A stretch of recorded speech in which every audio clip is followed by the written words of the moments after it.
Yeah, and a lot of times we think about when we're running into things, we're like, do we really want to support this? Can we say no? This is going to be a lot of stretch for us. We come back to like, well, we're still serving the students. Like, if that's the goal and that's what we're trying to do, we're going to find a way to do it.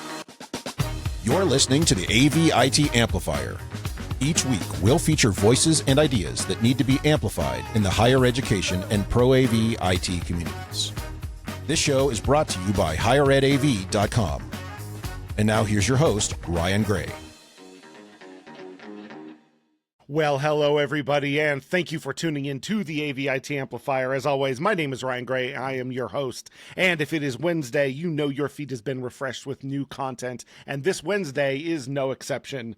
I really can't even with a straight face say every Wednesday without fail, because, man, through the fall and the spring, it has just not been the case. But we are working on getting back on track on that, and the exciting part about it is I'm back with one of those recordings that I'm committed to because it's 7:30 a.m. my time, and for me to do something at 7:30 in the morning, is something that I'm pumped to do. So, Mike, thank you for being with us today. I appreciate your time. Would you please introduce yourself? Who are you, and what do you do? Yeah, sure. Yeah, thanks for having me too. And yeah, I should say right away though, when I scheduled that time slot, I thought after I hit submit, I was like, oh, you're in Arizona time. Well, I guess you intended to allow me to schedule something super early. Yes, I do. I It's a wasn't great, really sure, so. I appreciate that. It's a great way to start your day for me. You know what I'm saying? I could start with the budget meeting, or I could start by talking to a colleague from another university. Like, that's what I'd way rather do first thing in the morning. Well, good.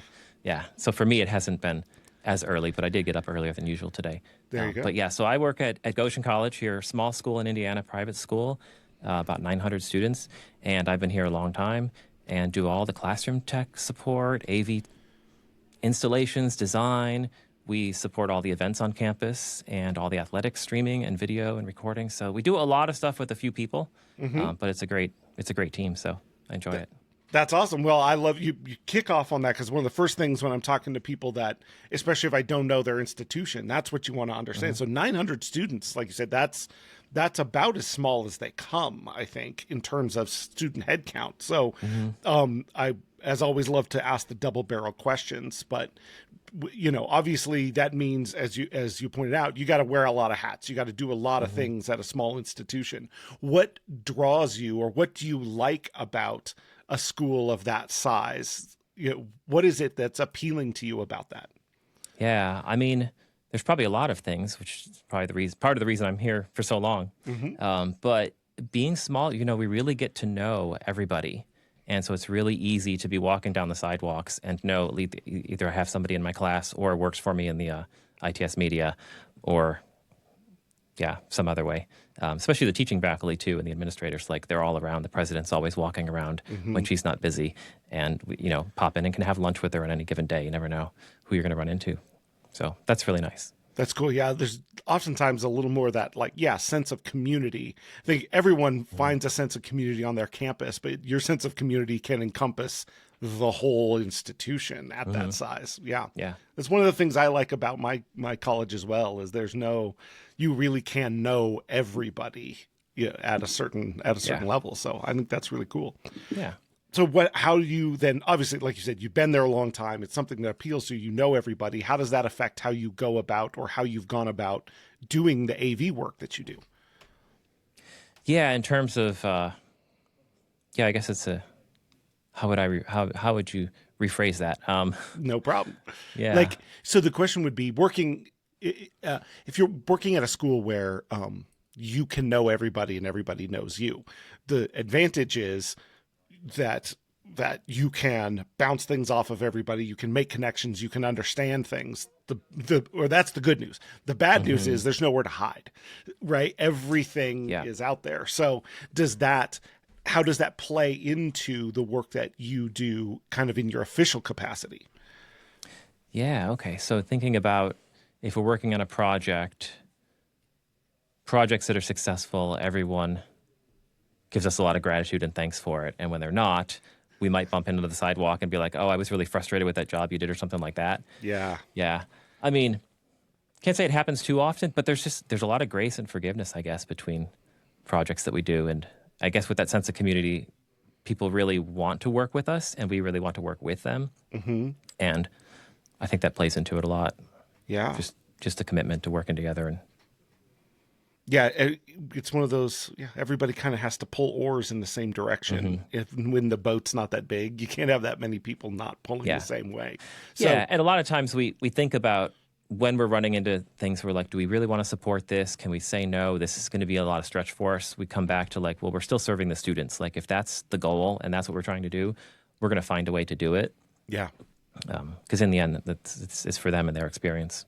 Yeah. All right. Well, then let's go back to the demographic. Where are you, and how long have you been there? Yeah. Location wise, like we're in northern Indiana. Okay. So we're about 40 minutes or so southeast of Notre Dame, South Bend. So way up at the top of the state, pretty close to the Michigan state border. Yeah. Out in Amish country, or right nearby it, because that's what people know the area for. Yep. Yeah. Exactly. Yeah. And what was the second part of the question? How long have I been here? Yeah. 26, 27 years. So I started as a student about 30 years ago this fall. Oh, wow. So I got hired before I graduated, and have pretty much been here ever since. I left for a little bit to do some voluntary service with my wife and family. Oh, cool. And then came back.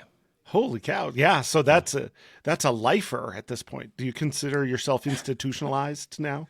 I am trying harder and harder to not avoid using that term, since it seems that it just has happened. Yeah, exactly. There are many years where I'd be like working on a project and trying to document something or tell somebody, okay, this is here so when I leave, you'll know how to run things. Now I've recognized that I've been here long enough that I'm redoing some of the things that I did as a student.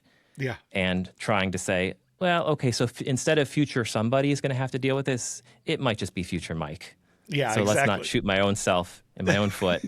There is a difference. But you never know. There's a difference on that front, isn't it? When you've been a place where you know you're going to be there, where you are truly either setting future you up for success or not in all of those things. Yeah. So yeah, that's fun. So obviously, and because this has been an experience, I just passed 13 years where I am, and that's the longest I've been at one place in my career. And so had the experience of redoing things that I had done, sometimes a couple of times over, and now people in my team are redoing things that I was hands-on with. And so they're seeing some of them, maybe if I cut a corner or something like that, it's been exposed a little bit. So what is that experience like where you, there's two ways I feel like it can go. And I asked the long questions, but when you have something you spend a lot of time on and you're taking it apart, can be a little like, oh man, we're taking apart this thing that I remember really putting a lot of time and effort into, versus look at what we're getting to do now instead that's better. Do you run into kind of those two feelings, or some other feeling in kind of constantly putting up and then taking down, things that you've worked on cycle over cycle? Yeah, it probably depends on what it is we're working on. I was just working in a computer lab before coming over here at putting some ceiling speakers in a space in a computer lab that never had them before. It was just desktop speakers, and it really needs an upgrade. It needs more things upgraded than that. But I'm doing that with the student, and we're making improvements while I'm sitting at the teaching workstation that is 30 years old, that is terrible, that it was what the computer is on. And I'm like, I built this like probably my first summer as a student worker, and we really need to get rid of it. So in that case, like I would have no problem taking it out back and smashing it with hammers and putting in a really nice new, ADA compliant workstation that might last another 30 years. Other things, maybe we've done in the past, I would probably feel a little bit sad about seeing go away or have to be replaced, because we did put a lot of time and energy into building like bigger building systems. Yeah. That, we outlast them, and we think, oh, well, that is sad. We put a lot of energy, but technology is always changing too. Yeah. So it kind of wraps into that excitement of the new always gets replaced at some point with new stuff. Yeah. I think part of that difference, right, is you fall in love with your work, or you keep your eye, and you mentioned it before, on students, and try and think every once in a while. I have to think like, all right, I didn't sit through classes that happened in this place. I didn't see all the faces. I didn't understand, but this system has been in this thing for this many years, and this is the type of learning that's gone on in here, and try and like just bring that to your head. Like every once in a while, it's almost like you got to have a little memorial, a little funeral, like, dedicated to this room before you just start ripping wires out of it. Just go, many students have learned because of the packets that have passed through this cable. Rip and go. Yeah. So cool. It'd be interesting if I had the experience of, and I don't have it as much here because I've been here for so long, but I don't run into as many of projects as somebody else did. Yeah. Where I'm ripping out their system and wondering like, oh, what were they thinking at the time? There are a few of those left, but I guess I'm building my own legacy of somebody will be cursing or praising my name in 30 years. And sometime in the future. Yeah, exactly. Yeah, I mean, you're right. That long at a place that size, it really will be, it'll just be, Mike, are you like signing your name on the inside of all the racks and stuff like that? To Sometimes I do that, yeah. Mm-hmm. Yeah, that's good. I like doing that. Yeah, especially in the places that you don't think somebody will get into eventually. But do it at home too, like in projects. So. Oh yeah, that's the fun. That's cool. Behind walls and things. I'll do that at our work because we've had a couple rounds of construction. So there'll be,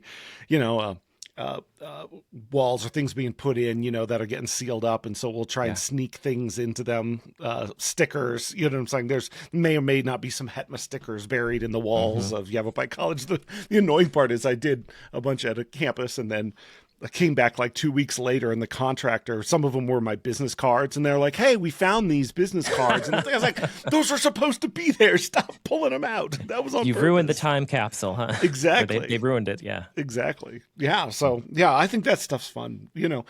How excited are you when you find something strange behind the walls or something written on something, It's, in those? Yeah. It's especially fun if, like, somebody recognizes the name.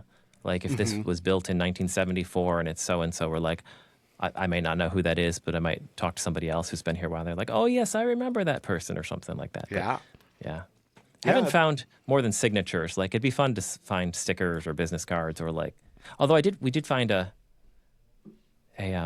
refrigerator door in a ceiling once, but I think that was left there for a different reason.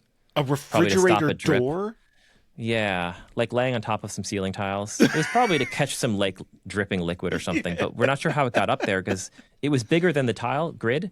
So, yeah, I don't know. There was a story somewhere behind that, but that's a weird one right there. Yeah, a whole refrigerator door.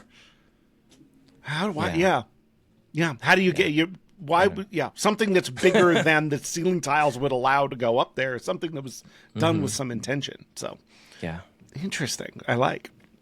That's cool. Well, no, you're definitely, if you've been there, you're building a career at that place. There will be someday a legacy of people going, oh yeah, I remember Mike. He was here, because everyone will. All right, that's cool. Yeah. All right, so one of the other things to talk about, I think, is, like you said, you're at a small school in Amish country. There's a lot of time and a lot of place where things like that could be pretty isolating. And I think, especially in our industry, or at least, I think higher ed in general has always done a good job on the academic side of creating places for academics to get together and exchange ideas and advance things. And in technology, we're doing a pretty good job of that now also. So I can be at a college in rural northern Arizona, and you can be in Indiana, and there's no challenge with people being able to know each other and work together and exchange ideas these days. And so obviously you're involved in Hetma. You do work for Hired AV Media, which I want to touch on here a little bit, but you're also running for a position in ETC. So let's, I'll start with how did you first kind of get started or become aware of organizations that could connect you with colleagues from other places, and what drew you to not only, get to know people there, but really get involved in leadership and advancing those associations? Yeah, you do ask really long questions. So. I know. I'm sorry. It's because That's right. That's how my brain to pick out works. what do It's I so want to bad. answer in that, because it can be just as long probably. Well, that's good. Yeah. I mean, So ETC is a good example. Back when it was, CCUMC, is as long as we've been a part of the organization, as long as I've been here that I can remember. So I would imagine, my boss at the time, who's now standing outside the door. Wow. Coincidentally. You could summon him. That was... So, yeah, we had joined that listserv, that email listserv back before I was here. And so he had joined it. And so we've just kind of continued that as a way of getting to know other people's pains and sorrows and joys and, all the stuff back in the 90s and early 2000s that schools went through of our size, of other sizes. So before there was like lots of Zoom and that sort of thing, it was email listservs, and that's how we communicated and found out what tips and tricks people were with the same kind of struggles we were dealing with. That's kind of grown the last few years, with Zoom and other ways to more easily connect. Besides traveling, of course, we try to find ways to get to conferences locally and, a little further away. So HETMA's kind of jumped into that same category. If that was a newer one that I found out about in somewhere in 2020, during the first virtual conference, I think, as just another type of organization with similar kind of goals of getting people together in higher ed. Yeah. A little more specifically higher ed tech, I guess, in that case. But yeah. Yeah. And so many people's HETMA stories start in that COVID era, and when it was kind of growing on that front. And yeah, my school has been a CCUMC ETC member since before I got there. And we've reached that age now where I'm telling people back in the day we had listservs.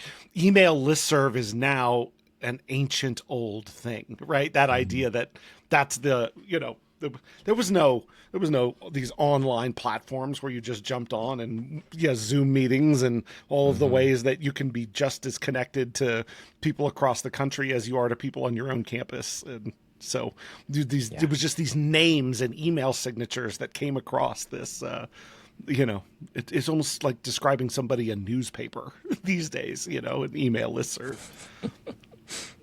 Yeah.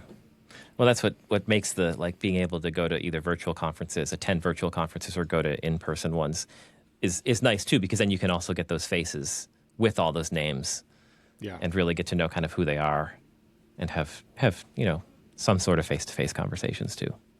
You're running for a position at ETC. Which position is it, and what drew you to saying you wanted to jump into leadership there?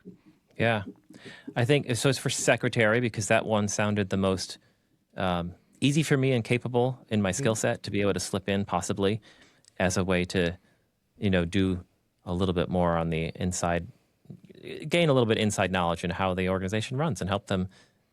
I sit on the outside a lot, just kind of reading messages or attending some of the webinars and stuff, and I've found that valuable enough that I'm like, hey, well, maybe I can kind of find a way to give back when I have some time. And so we'll kind of see how that goes, but it could be exciting. I don't know until I try and put myself out there and see what's available. I think try to switch myself. I love it. That moment of switching from I want to be a member to I want to put myself out there, I want to stretch myself, is something that a lot of people think and struggle with, or kind of go back and forth on. For you, what is it that made you say, no, I want to give back, or I want to take the risk of putting my name on a ballot where somebody's either going to check next to it or not? That can be a risky or vulnerable thing that a lot of people would just be too intimidated to do. What was the experience like for you to make the decision to do that? Yeah. Probably because I tried to do it with HETMA last year and I failed. Or maybe failure's the wrong way. Yeah. I did not win whatever it was that I had been nominated for. Anyway, somebody reached out and was like, hey, you should apply for this position. I thought about it. I was like, asked some questions back and forth a little bit. It's like, I don't know, am I really qualified? Do I really need to know much? And so they were really encouraging. And so okay, well, I'll try it out. It's, I can't lose anything by doing it. These people, I trust them. And most of them are friendly enough that wouldn't give me a whole lot of grief for trying and failing.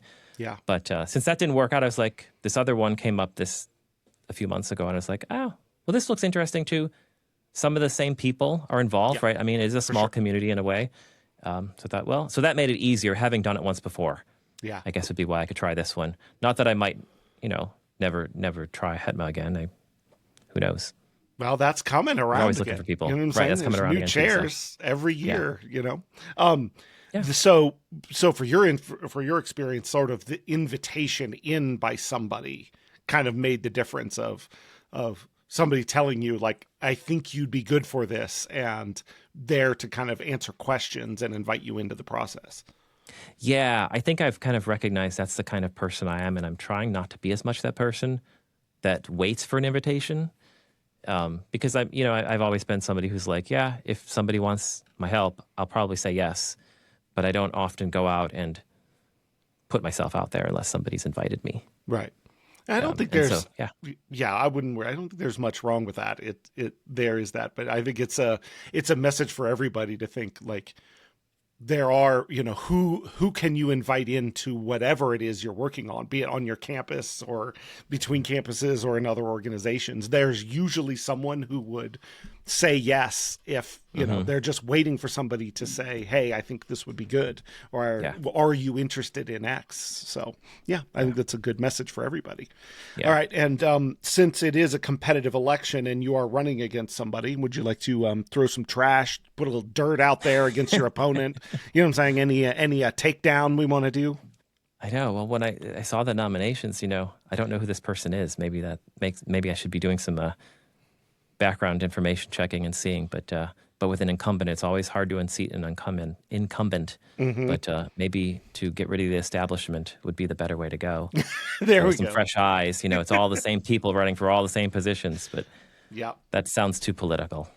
I mean, you know what? We're all here for the same goal of, working together and helping each other out in the institutions. It's funny how you're right. Like, we're just conditioned to that's how politics is supposed to go, instead of the attitude that we have, which is we're all here for the same purpose and we're all trying to work together. But the thing is, well, if you're actually going to do it, you need to attack the individial and go after them. And that's we're just conditioned to that sort of thing these days. Right. So, but yeah, I think it's ironically, it's kind of it's an interesting, I don't know if golden era of some of these organizations right now, where there's a lot of enthusiasm, and you do see, people who've kind of been involved in leadership around, but I see lots of new names, new people stepping up, and ETC does a pretty good job of that too, of there being a cycle through for their board of directors and things like that that keeps it fresh. So best of luck to you.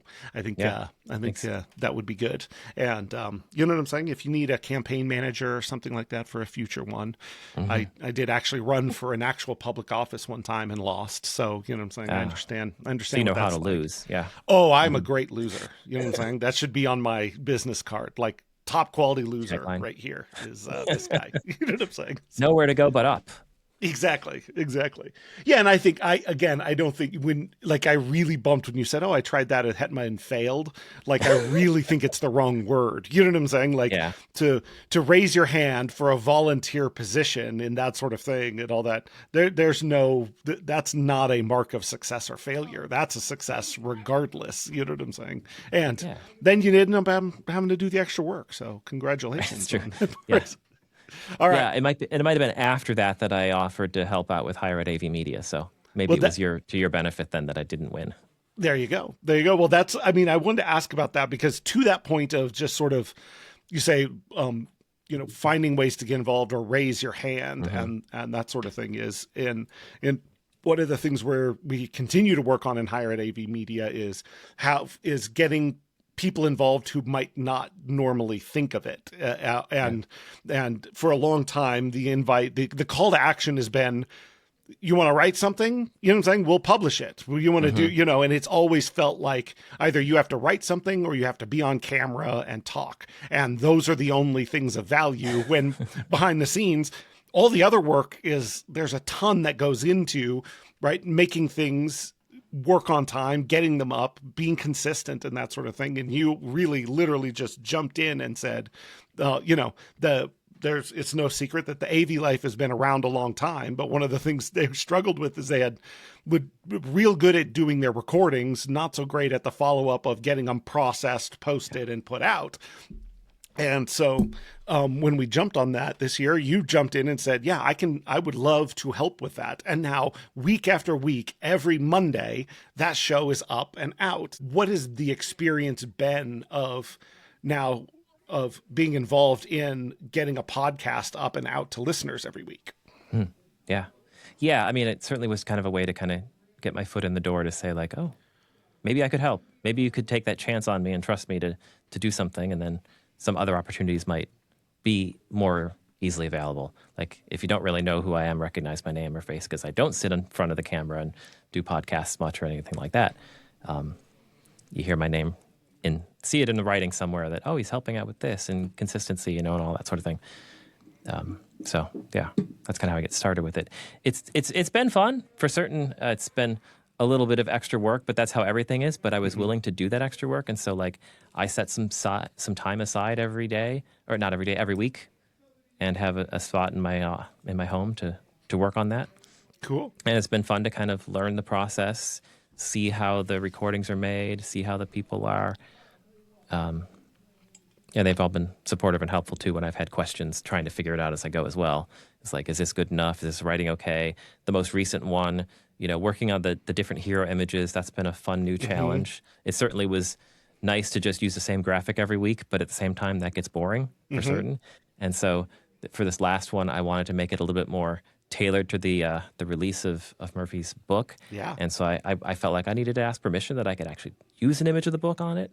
So there's a little extra steps that maybe need to take place at times, but that's been good challenges, I think.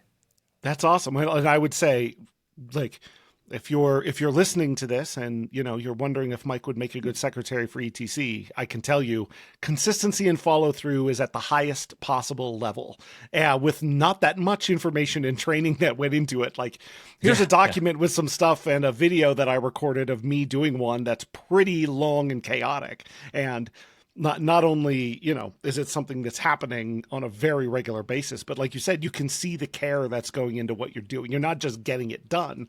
You're like, I want this to be at a high level. I want to iterate on what I'm doing here. Yeah, and I think at least when I started, of course, the video that you recorded was super helpful to kind of get me in on like, okay, what do I do from point A to point B to get it out there? And so the first things I did was a lot of developing of my systems and my process of like, okay, here's my document, my cheat sheet with everything I need to do and when all the release dates need to be and who needs to be included and all the handles for all the social media stuff to make it easy. So it was all very systematic, but not very personal enough. And so now that I've been doing it long enough, for a longer time, I can start thinking about, okay, will this draw people in to listen to it or watch it versus just getting the information out there? Yeah. So that's been cool. Nice to kind of continue to grow into that. And hopefully that is seen in the numbers of viewership and listenership. So we'll see. Yeah. Again, it was late because I just finished and posted the second quarter of our fiscal year report on Hired AV, and there's a section in it on the audio listenership of all of our shows, and the AV Life is a huge success on that part, which it has had a following. It had a following, for a long time, but the inconsistency was just such a challenge that now it's really come through as a mainstay of listenership and viewership for the site because of the consistency, because people like the personalities and they like that. There's people that like that sort of content of familiar people having conversations that feels like you can be part of it yourself, listening to your friends talk. And so when it's up there every week, it just makes a difference. People build it into their schedule that Monday morning commute's going to have it because I know it's going to be there. So Thank you for doing that. I really appreciate it. You're welcome. Cool. Well, a half hour goes by in a hurry, Mike, and I can't believe because I have like 18 other questions for you. But the good news on that is, we've roped you into coming back for a second week, so I appreciate that. So before we close out, if people wanted to find you, get connected with you, and keep up with what you're doing, what would the best way for them to do that be? Probably I'm mostly available on LinkedIn. I check that a lot, especially now that I'm in my class teaching the students how to get on LinkedIn, and so I'm making sure that they connect with me, and so I'll be on there a lot. And it's Mike CSM is the URL on there, or cool. Michael McHugh is how you find me. I go by Mike a lot more frequently than Michael, so sometimes you find me one way or the other. Cool. We'll get the link in our show notes for that one. And as always, you can usually find Mike on the Hetma community as well. So if you're in there, send him a message and say hi, especially if you're going to be in the northern Indiana area. That's right, yeah. It's a small school, but a nice little area to drop by, especially if people are at Notre Dame. We're like, hey, we're not that far away if you want to see another small school. Just down the road. Cool. All right. Well, Mike, thank you so much for your time. I appreciate talking to you today. Yeah, thanks for having me, Ryan. Thank you for listening to the AV-IT Amplifier. Tune in next week for more with today's guest. It'll be great or your money back. Your host has been Ryan Gray. He's on the tweeters at Ryan_A_Gray, or find him on LinkedIn to connect. Please subscribe and give the show a rating and review wherever you get your podcasts. This show is brought to you by HigherEdAV.com. The views expressed here are not necessarily those of our respective institutions, employers, or sponsors. Everyone hang in there, go easy, and we'll be back next week.